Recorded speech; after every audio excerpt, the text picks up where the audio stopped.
All your life you were only waiting for this moment to arrive. Blackbird song.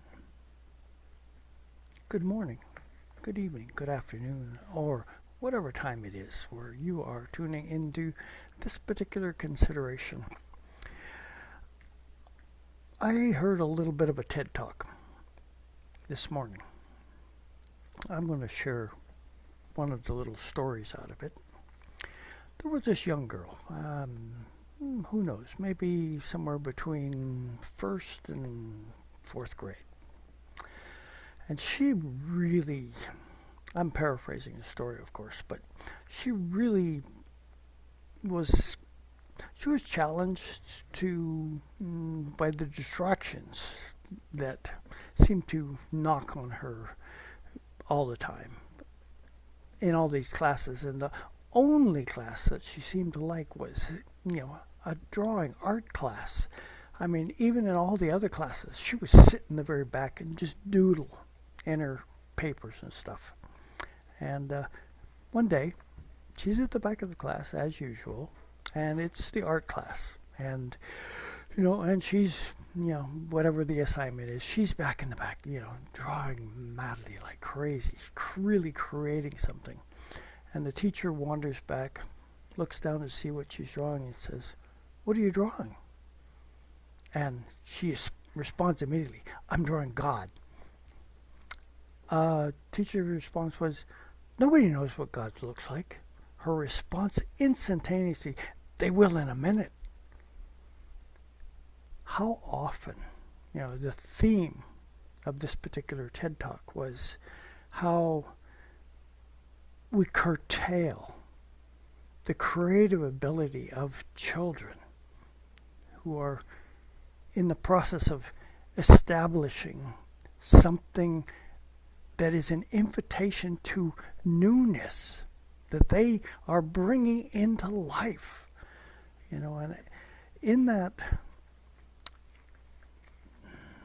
experience, the invitation that we often miss in the life dance may have something along the lines of listening to what exactly is that song that the blackbird is singing. Are we listening? I kind of ended my last consideration on that. Are we listening?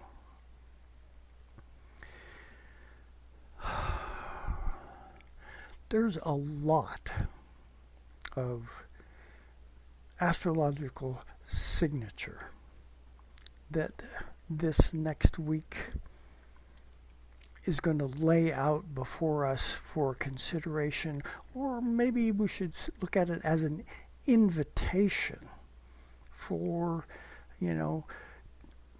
stepping back from the machinations of overt levels of distraction that are curbing our capacity to listen or to, tune into and pay attention to the life dance that's going on all around us all the time, trying to invite us into a next step in this delicate balance between what is and what seems to not be actual and real. There is something to meditate upon. I'm not going to be able to spell out to you in, that level of detailed expression what, only I could see from my perspective the versions of the reality and the non-reality, and wherein does that substance of balance actually exist for me. Each of you has this same homework, challenge, opportunity to find that balance point for yourselves in this life experience. So, as I do each week, and I consider what is it that the planets, energy beings all, are about right now, from my perspective, having, basically wandered along the astrological, what should we call it, archetypal experience since 1969. And all the other avenues that have opened up because of that for me. And that's all I have to express it, when I look at a chart. Let's bring up a chart. When I look at a chart, it's kind of like what's going to leap off the page at me, and back along the way, it's highly likely I had a formula for looking to see, hey, what's going on? And, one of the very first things that kind of always tweaks my attention when I look at a chart is, what's the moon doing? What do I feel like is transpiring and trying to get my attention in this moment? Well, it's the moon. The moon is just entered Capricorn. This is Sunday. Sunday is actually tomorrow. But I started out with this chart. And I look at the chart and I say, oh, the moon's up in Capricorn. That means it's out of bounds. Oh, yeah, out of bounds. What are the kind of signatures that out of bounds signals? Unrestrained, extreme, independent, wild, awkward, vulnerable, privileged, magnified. Those are all just words, but behind each of those is an archetypal signature of something that is available to transpire by the moon, by that receptive feminine quality that each of us has the opportunity to tune into or not. And the moon in Capricorn is, touching, kind of like the hem of the garment of life in the realm of Capricorn, that is leadership. It's an organized principle of structure that is, I'm just going to go with this. Is that level of organization pliable enough in your perspective of an organizing, perhaps diplomatic, governmental superstructure, to be able to be flexible with being alive in each moment, to sense the appropriateness of what is required for a whole to be organized in such fashion that meaningful context is the bottom line. And the moon being out of bounds, it's bringing in that potential, I feel a little bit like I want something else to transpire that, you may not necessarily agree with it, but, it's a kind of energy that is, it's poking. I think that's a good term. It's poking at us in such fashion that we may not be comfortable with it, but it's trying to get our attention.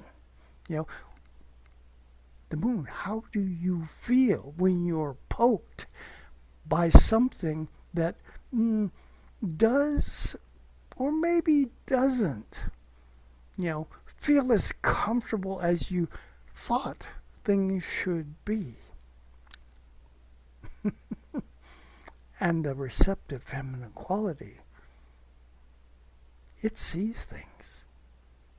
There's a perspective that doesn't always, exist on that surfacey level of, only paying attention to the material things that are going on. Oh, no, not.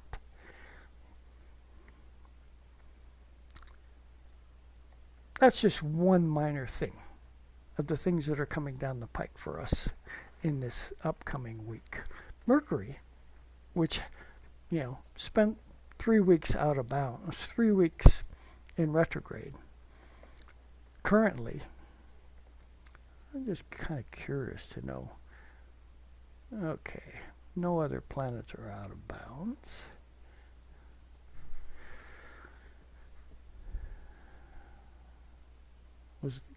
The moon is out of bounds. Okay. The Bobert pattern, aspect pattern that, everybody's talking about, which is this sextile between Pluto and Neptune, which has a sextile over here to Uranus, which is in a sextile pattern to Jupiter and the Sun, with this opposition between Pluto and the Sun and Jupiter. This is going to be a very dynamic consideration. Now, all these sextiles and trines that this theoretical Bobert pattern represents,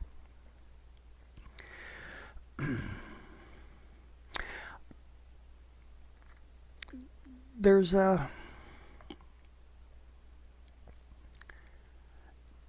let's call it a version of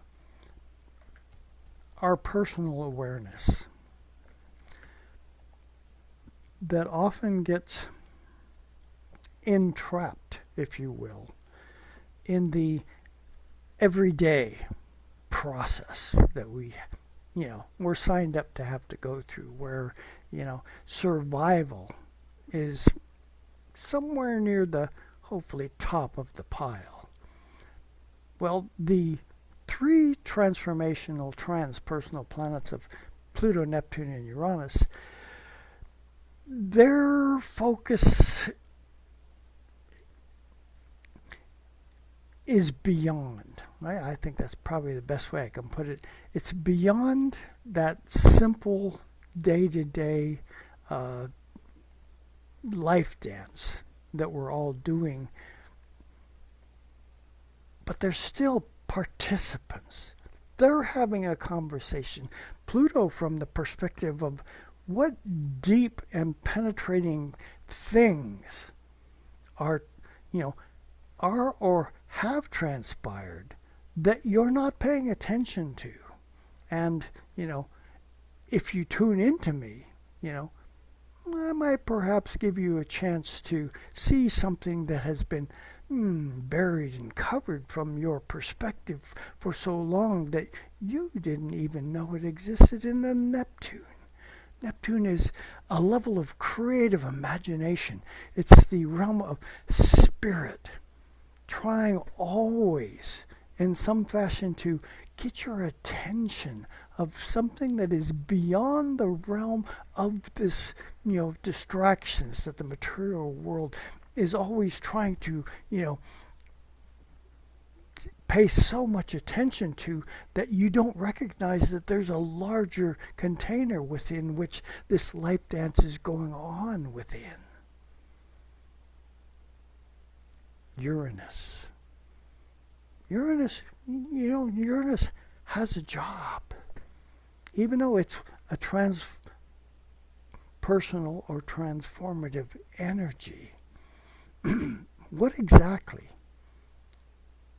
is its function in the transpersonal process? Uranus is Prometheus. What did Prometheus do, according to the ancients? Prometheus brought fire from the gods, brought it to humanity. And don't picture a hot flame of fire. That's, it's far more a experience of resonant awareness, the fire of consciousness being awakened. Prometheus is the great awakener within the consciousness of mankind, that there's a larger perspective to this life dance than just simply the material day-to-day drudgery. These three transformational planets, all in harmonious aspects to one another. This is a unique pattern that hasn't transpired for a very, very, very, very, very long time. And to just allow that to slide on by, which, I think that would require a level of obtuseness, because this is a very long aspect. It's been in the process of, surfacing over the past several years as these planets drew closer and closer together to being in that harmonic consideration with one another, all at 4 degrees of their respective signs.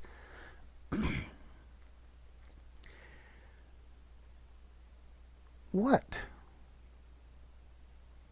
from the Promethean perspective, might there be a cage-shaking, rattling experience trying to tip you out of balance of so much important things that seem to distract you from being aware of the larger picture of life that you are a part of, that is trying to awaken you to something else? And it is, in this case, those transpersonal, transformational energies, which, remember our young girl drawing God?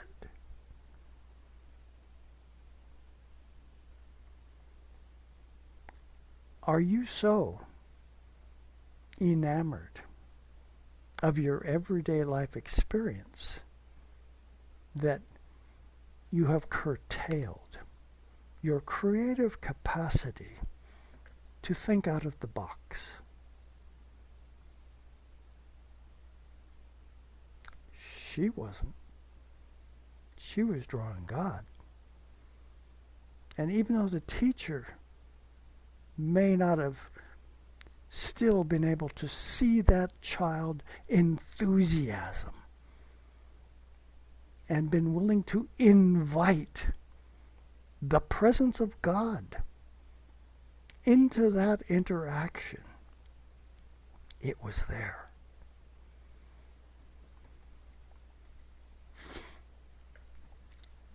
Perhaps that's that Neptune transpersonal energy in the sign of Aries, driven by Mars in Gemini. Curiosity, a Gemini attitude. Castor and Pollux, the twin energies, pulling, pushing, trying to make sure that you don't become too sedentary in the way you think things should be, that it curbs your creative capacities to think out of the box. Invite the trickster on board, just being aware in each moment that it is the trickster, and that, from the trickster's perspective, life is and can be a joke. Are you willing to laugh at yourself? Are you willing to make fun of the experiences that are going on in such fashion that it's not such a heavy burden to carry, trotting all the way to your grave? What a waste. The energetic capacity of a small girl drawing God. That can carry a substantial consideration, a weight that, even though I use the term weight, I think of it as the weight of a feather. There's a lightness in there, a version of this celestial dance that is inviting us to not be so heavily burdened all the time by the, things that are on our plate. I'm not going to get into what's on my plate right now. But anyway, as this week begins, let's look at everything else that's going on this particular day. Mars and Venus here forming a square to each other. Venus moving a little bit faster than Mars, as it usually does, is going to be holding this square pattern all through the week. It's actually already underway. And this is their masculine and feminine principles. Mars, both in mercurial signs, Gemini and Virgo. So Mercury in Cancer, finally going direct, is presenting from a Mars and Venus perspective the potential curiosity about what does home mean to you? What does family mean to you? How deep are your roots? This is Cancer. And Mercury is asking both your masculine and feminine perspectives, which are, forming a tense aspect to one another. The square, which doesn't necessarily mean that things are going to go as smooth as you may have hoped along that masculine feminine archetypal line. But if the willingness is to tune into each in the appropriate perspective, that square aspect, which, can be a challenge, actually is there to challenge you in a fashion that, if you're willing, can awaken a part of that masculine feminine dance within you that invites creativity, invites a form of structure that includes both and doesn't try to upturn the perspective of one or the other as being more appropriate, more right, less right, wrong. No, they're both required in any active moment of creation.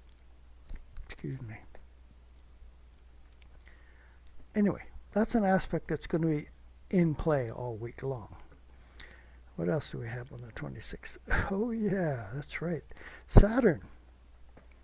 Saturn here, if I just bump it ahead one day, you'll see that, oh look, it's just gone retrograde. It's red now. Saturn is turning around. Saturn carries with it some of that overtly challenging and questioning, a part of creativity that is there to make sure we are staying appropriate, that we have a structure and form that means something. It's in the sign of Aries. It's also, just coming out of a square with this Mercury that has been retrograde for a while. And it says, it's going retrograde. I have some things to reconsider about the, structural format from Aries, Mars, by the way, down here in a sextile to this Mercury, to the Saturn. A sextile is an aspect that, they're in elements that actually can effectively work with one another. Fire and air in this case. A lot of fire and air energy at work right here. This curiosity of the Martian energy in that sextile to a forming retrograde Saturn.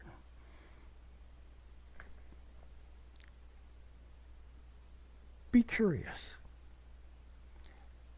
There are questions that might arrive at this time from both the Saturn and Martian perspectives that have to do with, that square between Venus and Mars, that masculine, feminine side of the equation that, from the Saturn perspective over there in Aries is, it's going to present, perhaps some issues that need to be reconsidered from the driving Aryan type thing that wants to accomplish something. Well, the Saturn is retrograde.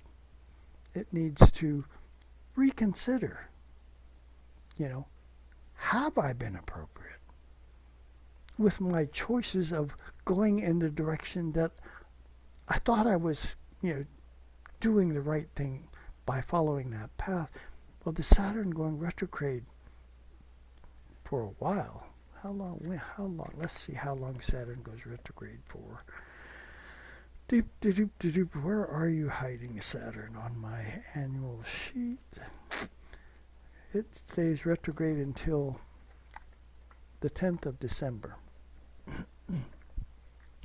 And it goes all the way back to, looks like about 7 degrees of Aries.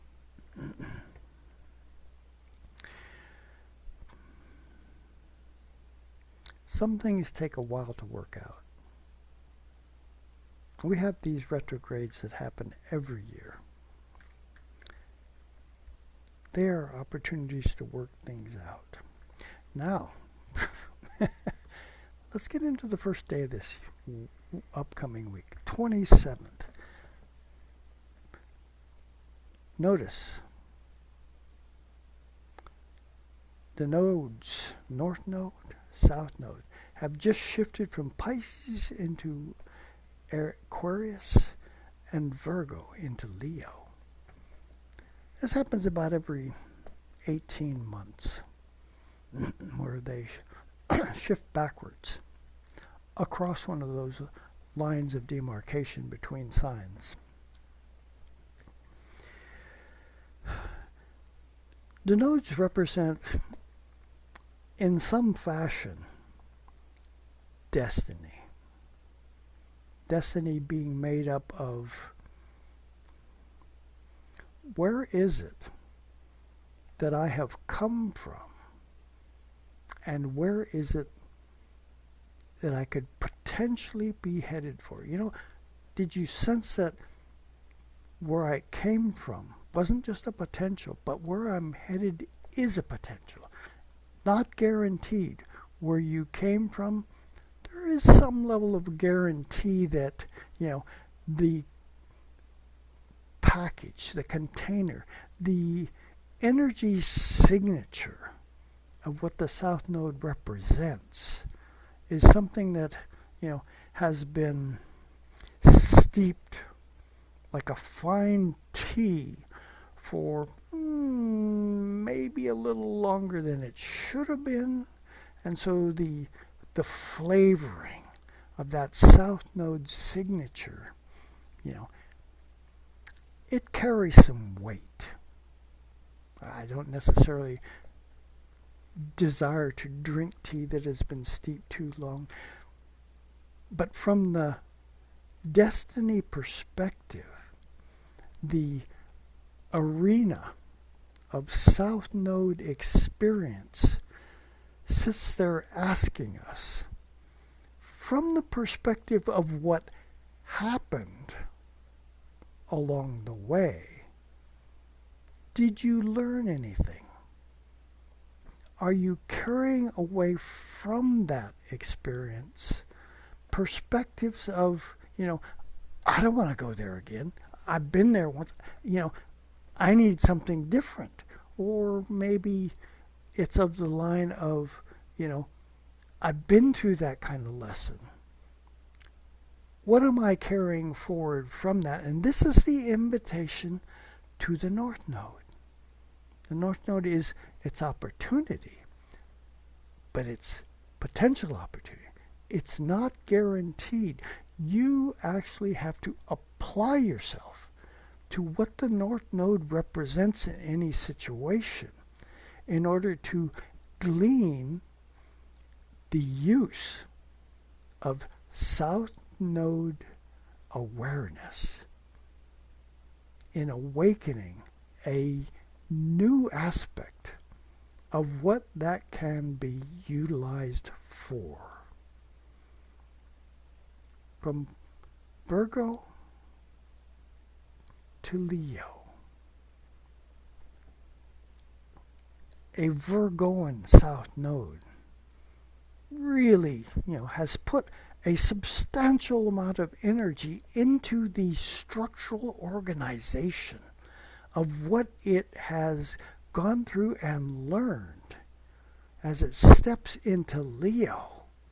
You can feel an kind of like a serious uptick in the energy quotient that is going to, as in all astrological considerations, moving from one sign to the next, even though this is moving backwards, it's carrying with it the signature that it has been working on for 18 months, that South Node going through Virgo, and bringing it into the creative field of Leo, ruled by the sun, which the sun has just gone into.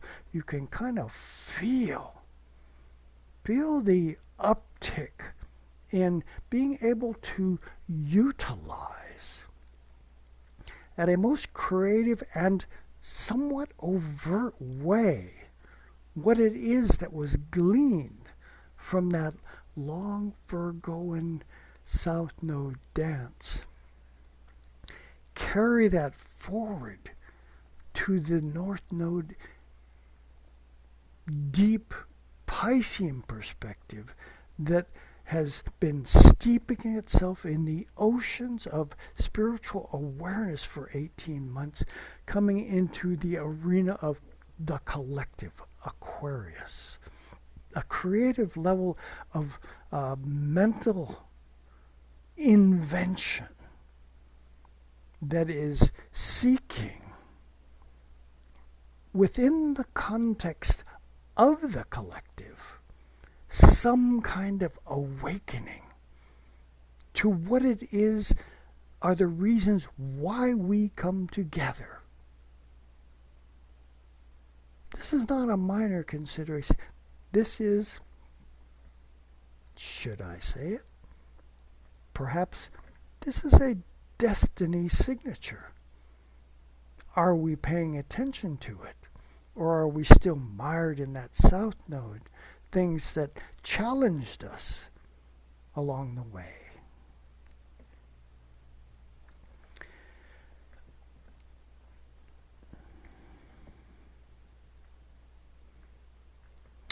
And, still staying on Monday, like I said, there's a lot going on this week. The Sun, conjunct Jupiter. Look at that. Oh, the Sun is at that 4 degrees of Leo. Now, 4 degrees is a popular degree right now. All of our transpersonal planets, Pluto, Neptune, Uranus, and now the Sun, coming into this signature in opposition to Pluto, in connection with Jupiter. Opportunity. Think of Jupiter. It's it's not the kind of planet that likes to, occupy a background position in situations. When it came into Leo a little bit ago, the process of, overt personal expression, Leo, it's ruled by the sun, energy-wise, said, I need to make a presentation. I need to find some kind of stage upon which to operate and share the expression of what is wanting to move through me. And in Jupiter, I'm not going to hold back. I'm going to, utilize everything within my power to get your attention. Well, right now, the sun, that essence of solar vitality, is right there with that Jupiter. Can you feel the drive of what is potentially trying to get our attention right now in opposition to Pluto? Brings in that potential transpersonal, transformational kind of energy into this, cauldron of, percolating Leonian energy that is trying to say something that, from that Plutonian perspective, might not be what you expected. There's an energy in the collective, Pluto, in Aquarius, in the collective that is, it's stirring rather deliberately this cauldron of life, saying, what kind of things are going to percolate up to the surface at this time that you have not been aware of? And I, as Pluto, want you to pay attention to this, because the opportunity for intense transformation to take place with what it is that I'm going to show you. And can you feel that opposition, that Sun-Jupiter connection down there in Leo, saying, and through me, the stage is, it's vibrantly alive with that kind of energy. That is not something that I can just ignore. I am in that percolating cauldron.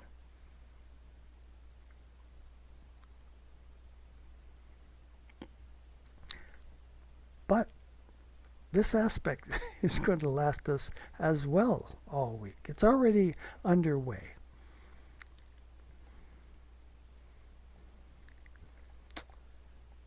On the 28th, oh, look, we've already got to Tuesday in the week. Already. The exact square between Mars and Venus. It's epitomally playing. Now, at the same time, look at our Sun and Jupiter, very close together, less than a degree apart. Well, if we go to Wednesday, we have the Jupiter Cazimi the Sun. And Cazimi is it's a process. When a planet is in the heart of the Sun, the availability from Jupiter being in the heart of the Sun is opportunity for, there are so many different avenues to play this astrological dance within. The Sun, Leo, these represent masculine, the Sun, Leo, royalty of some kind, in an opposition full moon, by the way, that is taking place on this day, that let's just throw that full moon idea in there. So in the monthly cycle, what the full moon represents is it acts kind of like a report card.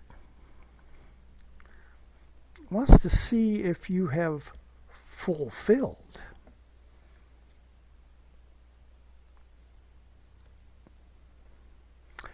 what the house that hosts this moon represents.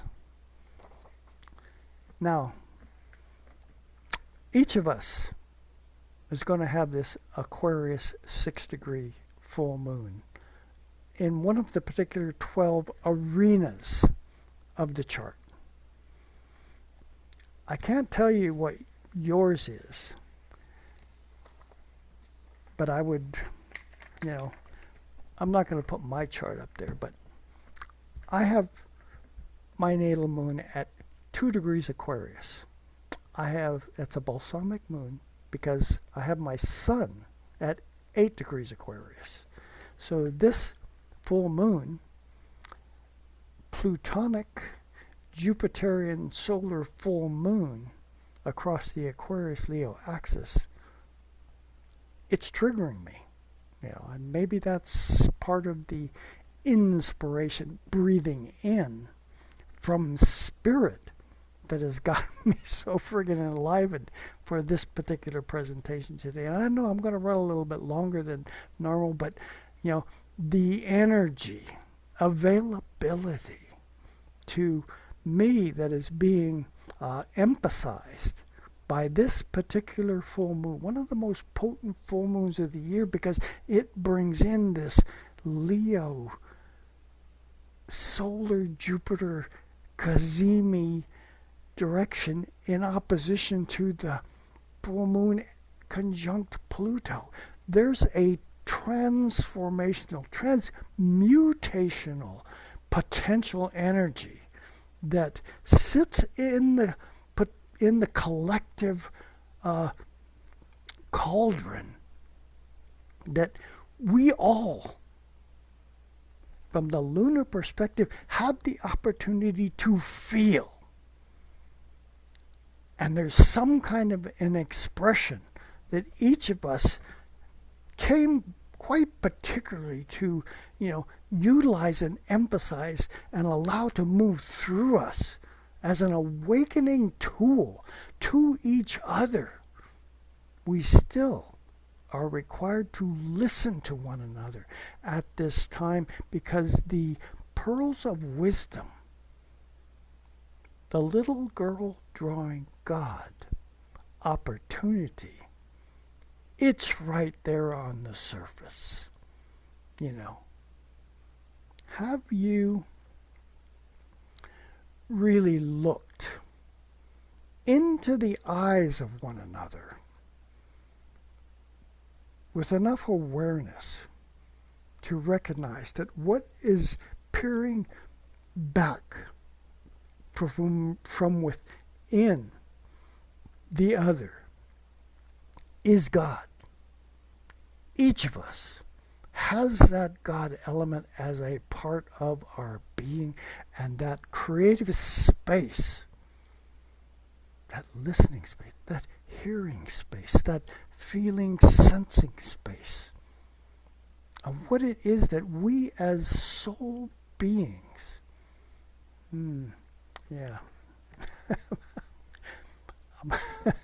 oh, the tangents that spring up through my mind. And I don't use mind in the perspective of brain, because mind is, from my perspective, is consciousness. And consciousness, it's everywhere. It exists outside the body. And the conscious connection that we invite to awaken to from celestial mind's perspective and allow to move through us when we're in contact with one another has the capability of opening our hearts in ways that you can't predict. You shouldn't even try to predict, because that is not how the heart works. The heart has a willingness to allow spirit to flow through as we engage with one another and invite that perspective of the little girl to draw God, to actually be present in those moments when we are together.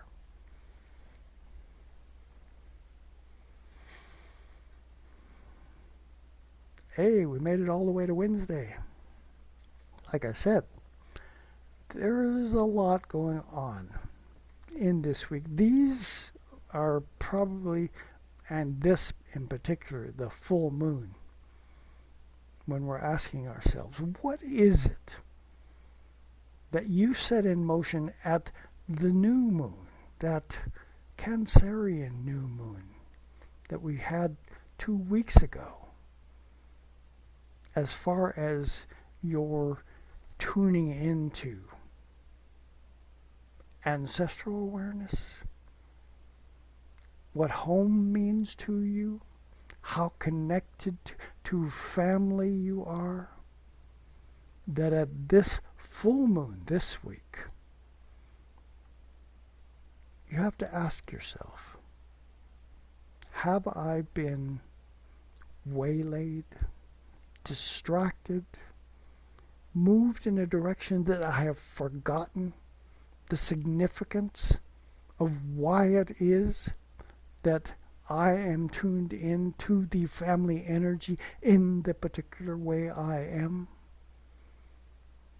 And now at the full moon, the invitation for something extremely dynamic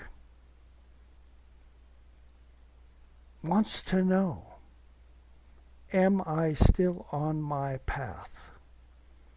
Has my path opened up new avenues in the collective and at the personal level, where what it is that I can present, Leo, in as magnified a version, Jupiter, Kazemi, the sun, as possible, that awareness of the personal and the collective being very, very integrated, and at the same time tickling that Bobert aspect. All the transpersonal, transformative planets are at work right now, trying to get our attention. I know it can be easily overlooked if you become too distracted with your everyday machinations. Try not to. This full moon awakening process is enormous. Probably one of the most potent full moons of the year. I know for myself it is, because it's sitting right between my moon and sun. My Aquarius side, you may have been able to tell by my expression today, is just a wee bit amped up. I want the collective to really see itself as a collective, not as a bunch of individuals all on their own unique paths, which is still the case. But our unique paths have the potential of awakening and blending with one another in the Aquarian invention of a new path forward. Are you willing to awaken to that? Do you trust yourself? Do you trust one another enough that Kazemi Jupiter, the sun, is going to Allow something to move through you as an expression that is seeking audience, seeking feedback from one another as to what might be the most appropriate step forward at this time. And it's going to be with us depending on what we decide. For I don't know what. I think that is one of the things that our little girl drawing God didn't even need to think about. She's drawing God. And it isn't right to curb that level of creativity in one another, but just to appreciate what is awakening when we come together. How much trust within myself am I providing for you in the discovery of what it is that we came together to do? Yeah, I know I became a little long-winded today, but the energy that's moving right now is just enormous. When I look at, how about that, Monday, Tuesday, Wednesday, and a little bit of last week, have essentially covered the majority, because those energies, they don't just exist only on those one single days. They have a substantial footprint. And the blackbird is singing.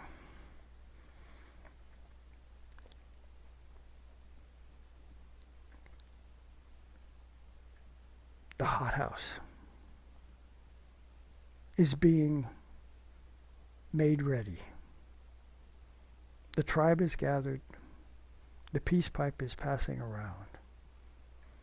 The stones are being made ready to heat up the sauna. The water is handy. And the blackbird is singing. Can you hear it?